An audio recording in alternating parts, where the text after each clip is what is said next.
नमस्कार, स्वागत है आपका टीवी 100 पर। मैं हूं आपके साथ स्वाति सिंह। वक्त तो चला है खास प्रोग्राम का और आज बात भी खास होने वाली है। बात होने वाली है पाकिस्तान की। पाकिस्तान की अर्थव्यवस्था इस वक्त ऐसे मोड़ पर खड़ी दिखाई दे रही है जहां एक तरफ जनता लगातार बढ़ती महंगाई, बेरोजगारी, आर्थिक अस्थिरता का बोझ उठा रही है, जबकि दूसरी तरफ सरकार की प्राथमिकताओं को लेकर देश के भीतर ही गंभीर सवाल खड़े होने लगे हैं। जिस पाकिस्तान ने कभी खुद को क्षेत्रीय आर्थिक शक्ति बनाने के बड़े बड़े सपने दिखाए थे, आज वही पाकिस्तान विदेशी खर्च, आईएमएफ के राहत पैकेज और बाहरी मदद के सहारे अपनी आर्थिक यहां पर लड़ाई लड़ रहा है और कोशिश कर रहा है कि गाड़ी खींचती चली जाए। नजर आती है एक ऐसी हालत जहां हालात इस कदर बिगड़ चुके हैं कि आम आदमी के लिए बिजली का बिल भरना भी मुश्किल होता जा रहा है। रोजमर्रा की जरूरतों का सामान लगातार महंगा हो रहा है और रोजगार के अवसर पहले के मुकाबले तेजी से सिमटते दिखाई दे रहे हैं। लेकिन इसके बावजूद सरकार ने अपने नए बजट में रक्षा खर्च को और बढ़ाने का फैसला किया है, जिससे जनता के बीच ये बहस तेज हो गई है कि आखिर देश की तिजोरी जनता के लिए खुल रही है या फिर जर्नलों के लिए।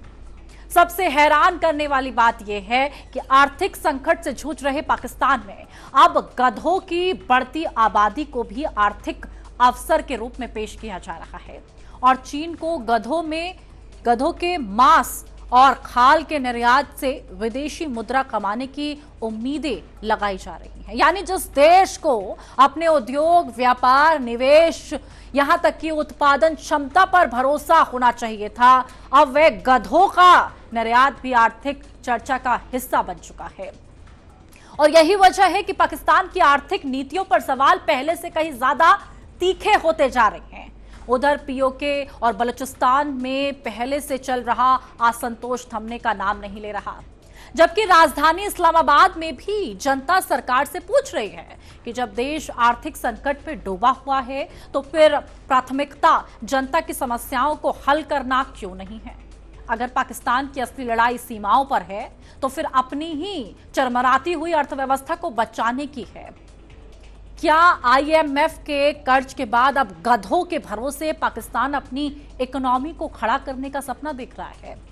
यहीं से हमारी इस खास रिपोर्ट की शुरुआत हो जाती है और सवालों का सिलसिला जारी हो जाता है। तो आप इस पूरे जो आज का कार्यक्रम है उसमें देखेंगे कि कैसे कंगाली, महंगाई, बेरोजगारी ये सिर्फ 3 शब्द नहीं है, बल्कि आज के पाकिस्तान की पूरी आर्थिक कहानी इन्हीं 3 शब्दों के इर्द गिर्द घूमती दिखती है।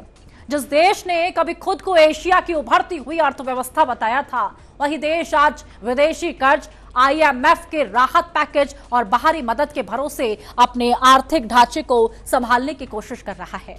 पाकिस्तान की अर्थव्यवस्था पर दबाव लगातार बढ़ रहा है, उद्योगों की रफ्तार कमजोर पड़ रही है, निवेशकों का भरोसा डगमगा रहा है, आम आदमी की जेब पर महंगाई का बोझ पहले से कहीं ज्यादा भारी होता जा रहा है। लेकिन सबसे बड़ा सवाल तब खड़ा होता है जब आर्थिक संकट से जूझ रहे पाकिस्तान के बजट पर नजर डाली जाती है। अब जनता को उम्मीद थी कि सरकार रोजगार बढ़ाने, उद्योगों को राहत देने, बिजली और गैस की कीमतों को नियंत्रित करने, आर्थिक गतिविधियों को गति देने के लिए बड़े कदम उठाएगी।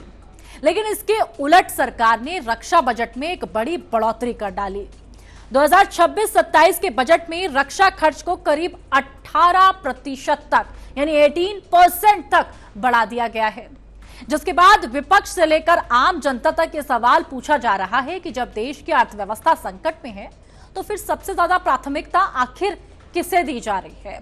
स्थिति यह है कि एक तरफ लाखों लोग महंगाई से जूझ रहे हैं, युवाओं को रोजगार नहीं मिल रहा, छोटे कारोबारियों को सामने यहां पर एक बड़ा संकट खड़ा हो गया है, उनके अस्तित्व की लड़ाई खड़ी हो गई है।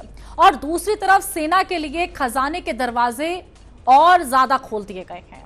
अब आप कहेंगे कैसे सेना के लिए दरवाजे कैसे खुल गए? आपको बता दें कि यही वजह है कि पाकिस्तान में अब बहस सिर्फ बजट की नहीं रह गई है, बल्कि बहस इस बात की हो रही है कि देश की सरकार जनता को बचाने की कोशिश कर रही है या फिर अपनी सुरक्षा व्यवस्था को मजबूत बनाने में जुटी हुई है। क्योंकि जब आर्थिक संकट गहराता है तो सबसे पहले उम्मीद जनता को राहत मिलने की होती है। लेकिन पाकिस्तान में कुछ तस्वीरें अलग ही कहानी बयां कर रही हैं।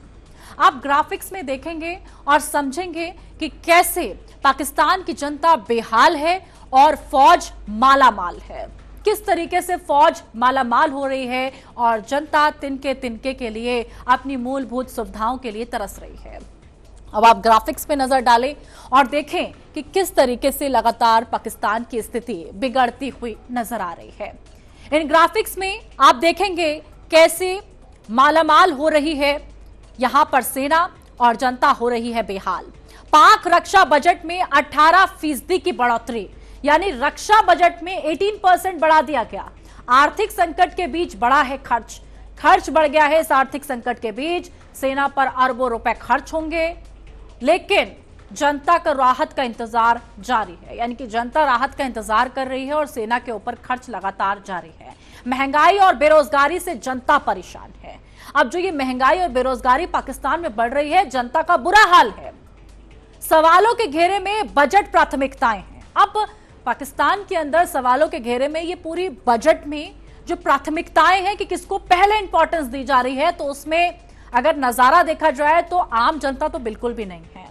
पाकिस्तान की आर्थिक हालात कितने खराब हो चुके हैं, इसका अंदाजा सिर्फ बढ़ती महंगाई या विदेशी कर्ज से ही नहीं लगाया जा सकता, बल्कि अब हालात ऐसे बन चुके हैं कि सरकारी आर्थिक सर्वेक्षण में गधों की बढ़ती आबादी को भी आर्थिक अवसर के रूप में पेश किया जा रहा है। आमतौर पर किसी देश की आर्थिक रिपोर्ट में उद्योगों की प्रगति, निवेश, निर्यात, उत्पादन, रोजगार के आंकड़ों को प्रमुखता दी जाती है, लेकिन पाकिस्तान की ताजा आर्थिक तस्वीर में गधों की संख्या भी एक बड़ी चर्चा का विषय बन गई है। सरकारी आंकड़ों के मुताबिक देश में गधों की आबादी बढ़कर 62 लाख तक पहुंच चुकी है और बीते कुछ वर्षों में इससे लगातार वृद्धि दर्ज की गई है। दिलचस्प बात यह है कि पाकिस्तान सरकार और आर्थिक योजनाकार इस बढ़ती संख्या को सिर्फ पशुधन का आंकड़ा नहीं मान रहे हैं, बल्कि इसे विदेशी मुद्रा कमाने के संभावित साधन के रूप में देख रहे हैं। चीन में गधों के मांस, खाल और उनसे बनने वाली कई उत्पादों की मांग लगातार बढ़ रही है और पाकिस्तान की उम्मीद यह है कि वह इस बाजार का फायदा उठाकर अपने निर्यात को बढ़ा सके। यानी जिस समय दुनिया के देश दुनिया भर में नई तकनीक, artificial intelligence, semiconductor, electric vehicle, आधुनिक उद्योग के जरिए अपनी अर्थव्यवस्था को मजबूत बनाने में लगे हैं, उसी समय पाकिस्तान में गधों की बढ़ती आबादी को आर्थिक अवसर के तौर पर प्रचारित किया जा रहा है। यही वजह है कि पाकिस्तान की आर्थिक नीतियों को लेकर अब नए सवाल खड़े हो गए हैं। आलोचकों का कहना है कि जब उद्योग संघर्ष कर रहे हों, निवेश घट रहा हो, रोजगार के अवसर सीमित होते जा रहे हों, तब सरकार को बड़े आर्थिक सुधारों पर ध्यान देना चाहिए। लेकिन तस्वीर ऐसी बन रही है कि आर्थिक बहस का केंद्र उद्योगों की प्रगति नहीं, बल्कि गधों की संख्या और उनके संभावित निर्यात से होने वाली कमाई बन गई है। और यही कारण है कि पाकिस्तान की आर्थिक स्थिति पर चर्चा करते समय अब गधों का जिक्र भी राष्ट्रीय बहस का हिस्सा बन चुका है। अब आप ग्राफिक्स में तस्वीर को क्लियरली देखेंगे कि कैसे गधों के भरोसे पाक की इकोनॉमी है, कैसे 2 साल में 3 लाख गधों की बढ़ोतरी हुई है। इस ग्राफिक्स पे नजर डालें तो पाकिस्तान की आपको हालात नजर आ जाएंगे। 2 साल में 3 लाख गधों की बढ़ोतरी हुई है। पाकिस्तान में गधों की संख्या बढ़ रही है। गधों की आबादी 62 लाख तक पहुंच गई है। आप इससे आंकड़ों से अंदाजा लगा सकते हैं। 2023-24 में गधों की संख्या यहां लगातार लाखों में बढ़ती चली गई। 2025 और 26 में गधों की संख्या 62 लाख पहुंच गई। अब आप सोचिए,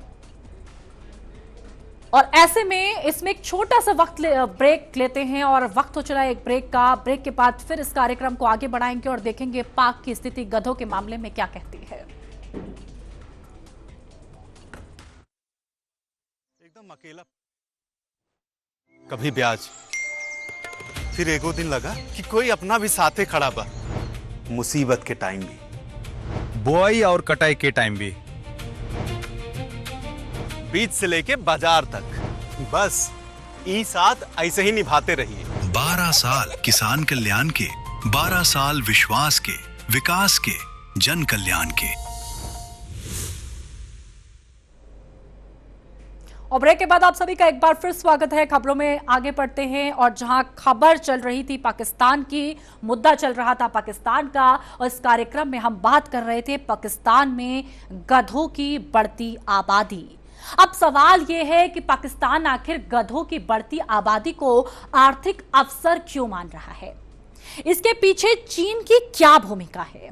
दरअसल चीन में गधों के मांस, खाल और उससे बनने वाली कई उत्पादों की मांग पिछले कुछ वर्षों में तेजी से बढ़ी है। विशेष रूप से गधे की खाल से बनने वाले इजाओ नमक उत्पादन को चीन के यहां पर औद्योगिक और पारंपरिक उद्योगों के लिए काफी महत्व दिया जाता है, जिसके कारण वहां इसे पूरे बाजार का आकार लगातार बढ़ता जा रहा है। पाकिस्तान इसी मांग को अपने लिए कमाई गई एक नई जरिया मान रहा है, जब अब पाकिस्तान सरकारी स्तर पर इस कारोबार को बढ़ावा देने की कोशिश तेजी से बढ़ा रहा है। पाकिस्तान सरकार का दावा है कि यदि चीन के बाजार तक व्यवस्थित तरीके से पहुंच बनाई जाती है तो इससे विदेशी मुद्रा की आमद बढ़ जाती है, पशुपालकों को अतिरिक्त आय मिल सकती है, कुछ नए रोजगार के अवसर भी पैदा हो सकते हैं। इसी सोच के साथ चीन के साथ आवश्यक स्वच्छता और निर्यात संबंधित दिशा निर्देशों पर काम किया गया है। इस व्यापार को औपचारिक रूप दिया जा सके, सरकार इसे आर्थिक गतिविधियों को बढ़ाने वाला कदम बता रही है और इसे चीन पाकिस्तान आर्थिक सहयोग का एक नया अध्याय भी बताया जा रहा है। योजना का सबसे बड़ा केंद्र यहां पर गवादर को बनाया गया, जहां से चीन तक सप्लाई चेन को मजबूत करने की तैयारी की गई। जानकारी के मुताबिक गवादर फ्री जोन में गधों की बूझड़खाने स्थापित करने के लिए नए लाइसेंस जारी कर रहा है। सरकार इस पूरे सेक्टर में निजी निवेश को भी प्रोत्साहित कर रही है, लेकिन इस योजना ने पाकिस्तान के भीतर एक नई बहस को जन्म दे दिया। आलोचकों का कहना है कि जिस देश की अर्थव्यवस्था कर्ज, महंगाई और बेरोजगारी के दबाव में हो, वहां राष्ट्रीय आर्थिक रणनीति का केंद्र आधुनिक उद्योग, विनिर्माण, तकनीक, निवेश होना चाहिए, न कि गधों के मांस, खाल के निर्यात से भविष्य की उम्मीदें जोड़ना। और यही वजह है कि पाकिस्तान में अब यह सवाल और जोर से पूछा जा रहा है, क्या दुनिया की बदलती अर्थव्यवस्था में प्रतिस्पर्धा करने के लिए यह पर्याप्त मॉडल है या फिर यह उस आर्थिक मजबूती की तस्वीर है जहां पर पाकिस्तान मजबूर है, जिससे पाकिस्तान आज गुजर रहा है। अगर आप नजर डालें ग्राफिक्स पे तो आप देखेंगे पाकिस्तान को बचाएंगे गधे। कैसे बचाएंगे गधे? पाकिस्तान ने इकोनॉमी सर्वे जरिए जारी कर दिया है, जहां पर एक इकोनॉमिक सर्वे जारी किया गया। चीन में गधे के मांस की मांग बढ़ रही है।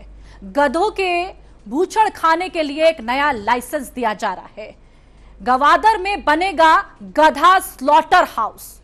अब पाकिस्तान की कहानी सिर्फ आर्थिक संकट तक सीमित नहीं है, क्योंकि आर्थिक बदहाली के साथ साथ देश के कई हिस्सों में जनता का असंतोष भी लगातार बढ़ता दिखाई दे रहा है।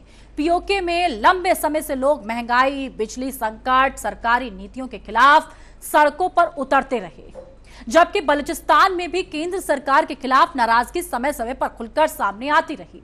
इन इलाकों में लोगों का आरोप रहा कि उनकी समस्याओं को गंभीरता से नहीं लिया जाता और विकास के दावे जमीनी हकीकत में मेल नहीं खाते। यही कारण है कि विरोध और असंतोष की आवाजें लगातार तेज होती जा रही हैं। अब ये नाराजगी सिर्फ दूर दराज के इलाकों तक सीमित नहीं रह गई, बल्कि राजधानी इस्लामाबाद में भी आर्थिक नीतियों और बजट को लेकर सवाल उठने लगे। आम लोगों का कहना है कि जब घर का खर्च चलाना मुश्किल हो रहा है, तब बिजली और गैस के बिल लगातार बढ़ रहे हैं, जब रोजगार के अवसर कम होते जा रहे हैं, जब बाजार में आवश्यक वस्तुओं की कीमतें लोगों की पहुंच से बाहर होती जा रही हैं, तब सरकार की सबसे बड़ी प्राथमिकता जनता को राहत देना होना चाहिए। लेकिन बजट के आंकड़े कुछ और ही कहानी बयां करते दिखाई देते हैं। यही वजह है कि पाकिस्तान में अब बहस सिर्फ महंगाई की नहीं, बल्कि सरकार की प्राथमिकताओं की हो रही है। लोग पूछ रहे हैं कि आखिर आर्थिक संकट के इस दौर में सबसे ज्यादा पैसा कहां खर्च किया जा रहा है, किसे प्राथमिकता दी जा रही है। एक तरफ जनता राहत, रोजगार, आर्थिक स्थिरता की मांग कर रही है, जबकि दूसरी तरफ रक्षा बजट में बड़ी बढ़ोतरी देखने को मिल रही है। ऐसे में सरकार के सामने सबसे बड़ी चुनौती सिर्फ अर्थव्यवस्था को संभालना नहीं है, बल्कि जनता का भरोसा बनाए रखना है, क्योंकि जब आर्थिक दबाव बढ़ता है तो लोगों को राहत नहीं मिलती, तब असंतोष धीरे धीरे राजनीतिक चुनौती में बदलने लगता है और पाकिस्तान में फिलहाल इसी खतरे की चर्चा सबसे ज्यादा हो रही है। ग्राफिक्स में देखेंगे कि कैसे हर तरफ बढ़ता जन आक्रोश, कैसे जन आक्रोश चारों ओर बढ़ रहा है पाकिस्तान के अंदर। अब आप ग्राफिक्स पे नजर डालें तो आपको ये पूरी कहानी समझ आएगी कि कैसे पीओके में विरोध प्रदर्शन लगातार जारी है और तस्वीर क्या कहती है। तो ग्राफिक्स की कहानी आपको ऐसे समझ में आएगी जहां आप स्टेप बाय स्टेप इस चीज को समझ पाएंगे कि पीओके में विरोध प्रदर्शन लगातार जारी है, बलूचिस्तान में सरकार विरोधी आवाज तेजी से बढ़ रही है, महंगाई से जनता का गुस्सा बढ़ रहा है, बेरोजगारी ने बढ़ाई है लोगों की मुश्किलें, उधर बजट पर उठ रहे हैं गंभीर सवाल, सरकार पर बढ़ता राजनीतिक दबाव लगातार। तो कैसे इस पूरे स्टेप बाय स्टेप में आपने ये तो देखा होगा कि किस तरीके से चारों तरफ से पाकिस्तान घिरा हुआ नजर आ रहा है। विशेषज्ञ का मानना है कि पाकिस्तान के सामने सबसे बड़ी चुनौती किसी बाहरी दुश्मन से ज्यादा उसकी अपनी अर्थव्यवस्था है, क्योंकि किसी भी देश की असली ताकत उसकी सेना के आकार से नहीं बल्कि उसकी आर्थिक क्षमता, निवेश आकर्षित करने की शक्ति, उद्योगों की मजबूती, जनता के लिए क्रय शक्ति से तय होती है। लेकिन पाकिस्तान में पिछले कई वर्षों से तस्वीर इसके उलट दिख रही है। कर्ज का बोझ लगातार बढ़ता जा रहा है, आर्थिक विकास की रफ्तार उम्मीद के मुताबिक नहीं बढ़ रही, विदेशी निवेश सीमित होते जा रहे हैं, आम नागरिक के लिए रोजमर्रा का जीवन पहले से ज्यादा मुश्किल होता जा रहा है। स्थिति ये हो गई है कि पाकिस्तान को बार बार अंतर्राष्ट्रीय संस्थानों और मित्र देशों की मदद की जरूरत पड़ रही है। कभी आईएमएफ के पैकेज पर नजर रहती है, कभी विदेशी कर्ज पर और कभी नई आर्थिक सहायता की उम्मीद लगाई जाती है। इसका सीधा असर देश की आर्थिक स्वतंत्रता और दीर्घकालिक विकास योजनाओं पर भी पड़ता है। यही वजह है कि आर्थिक विशेषज्ञ लगातार चेतावनी देते रहे हैं कि यदि उत्पादन, निर्यात, निवेश, रोजगार पर पर्याप्त ध्यान नहीं दिया गया तो आर्थिक संकट और गहरा सकता है। ये पाकिस्तान की हकीकत है जो आज आपके सामने है। केवल कर्ज लेकर या स्थायी राहत पैकेज हासिल करके किसी अर्थव्यवस्था को लंबे समय तक मजबूत नहीं बनाया जा सकता। आज पाकिस्तान में सबसे बड़ा सवाल यही है कि सरकार आने वाले वर्षों में कौन सा रास्ता चुनती है। क्या प्राथमिकता यहां पर उद्योगों को मजबूत करने, रोजगार पैदा करने, जनता को राहत देने की होगी, या फिर आर्थिक संसाधनों का एक बड़ा हिस्सा दूसरे क्षेत्र में ही खर्च होता रहेगा। जब एक देश में महंगाई लगातार बढ़ रही हो, बेरोजगारी चिंता का विषय बन रही हो और जनता बेहतर आर्थिक भविष्य की उम्मीद कर रही हो, तब सरकार की ही हर नीति, हर बजटीय फैसला सीधे जनता के जीवन को प्रभावित करता है। यही कारण है कि पाकिस्तान में अब बहस सिर्फ आर्थिक आंकड़ों की नहीं है बल्कि उस दिशा की भी है जिससे देश आगे बढ़ रहा है। इस पूरे घटनाक्रम ने एक बार फिर यह सवाल खड़ा कर दिया है कि आखिर पाकिस्तान अपनी अर्थव्यवस्था को मजबूत करने के लिए ठोस सुधारों का रास्ता अपनाएगा या फिर अस्थायी उपायों के सहारे ही आगे बढ़ने की कोशिश करता रहेगा। ग्राफिक्स में समझते हैं कि पाकिस्तान के सामने सबसे बड़ा संकट क्या है। कर्ज के बोझ तले दबा देश। अब पाकिस्तान खुद कर्ज के बोझ तले दबा हुआ है। कमजोर पड़ती जा रही है अर्थव्यवस्था, लगातार कमजोर पड़ रही है पाकिस्तान की अर्थव्यवस्था। निवेशकों का भरोसा लगातार घट रहा है। अब भरोसा भी क्यों किया जाए, किस बुनियाद पर किया जाए। बढ़ता रक्षा खर्च बना बड़ा सवाल। अब इधर जनता परेशान है लेकिन रक्षा बजट को बढ़ा दिया गया है। जनता को राहत की यहां पर दरकार आज भी लगातार जारी है। आईएमएफ के बाद गधों पर भरोसा पाकिस्तान क्यों कर रहा है। अब बड़े सवाल यही खड़े हो रहे हैं कि आखिर पाकिस्तान की प्राथमिकताएं क्या हैं, आखिर पाकिस्तान किस तरीके से आगे बढ़ना चाहता है। अब आवाम परेशान है, बेरोजगारी से, महंगाई से, तमाम तरीके की समस्याओं का पाकिस्तान की जनता जो आवाम है वो झेल रही है, लेकिन पाकिस्तान व्यस्त है अपना रक्षा बजट बढ़ाने में। तो कुल मिलाकर तस्वीर साफ है। एक तरफ पाकिस्तान की अर्थव्यवस्था लगातार दबाव में है, विदेशी खर्च का बोझ बढ़ता जा रहा है, महंगाई ने आम आदमी की जिंदगी मुश्किल बना दी है, बेरोजगारी लाखों युवाओं के भविष्य पर सवाल खड़े कर रही है। दूसरी तरफ सरकार की प्राथमिकताओं को लेकर बहस और तेज होती जा रही है। जिस देश को उद्योग, निवेश, तकनीक, रोजगार के दम पर आगे बढ़ाना चाहिए था, वे आज भी आईएमएफ के पैकेज, विदेशी मदद और नए कर्ज की उम्मीदों के सहारे अपनी आर्थिक चुनौतियों से लड़ने की कोशिश में लगा हुआ है। सबसे बड़ी विडंबना यह है कि कभी दुनिया भर में आर्थिक निवेश आकर्षित करने के सपने दिखाने वाला पाकिस्तान आज गधों के मांस और खाल के निर्यात को भी विदेशी मुद्रा कमाने के बड़े अवसर के रूप में पेश कर रहा है।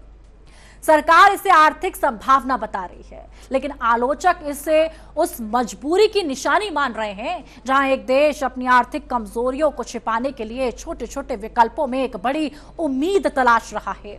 यही वजह है कि पाकिस्तान की अर्थव्यवस्था पर चर्चा के दौरान अब आईएमएफ और गधों का जिक्र एक साथ होने लगा है। सवाल सिर्फ इतना नहीं है कि पाकिस्तान गधों के निर्यात से कितना पैसा कमा पाएगा, बल्कि असली सवाल यह है कि क्या इससे उस अर्थव्यवस्था की बुनियादी समस्याएं दूर हो पाएंगी जो वर्षों से कर्ज, राजनीतिक अस्थिरता, कमजोर निवेश, आर्थिक यहां पर कुप्रबंधन के बोझ तले दबती चली जा रही है। क्योंकि कोई भी देश सिर्फ कर्ज से समृद्ध नहीं बनता, कोई भी देश सिर्फ रक्षा बजट बढ़ाकर मजबूत नहीं बनता, कोई भी देश केवल उम्मीदों के सहारे आर्थिक महाशक्ति नहीं बन सकता।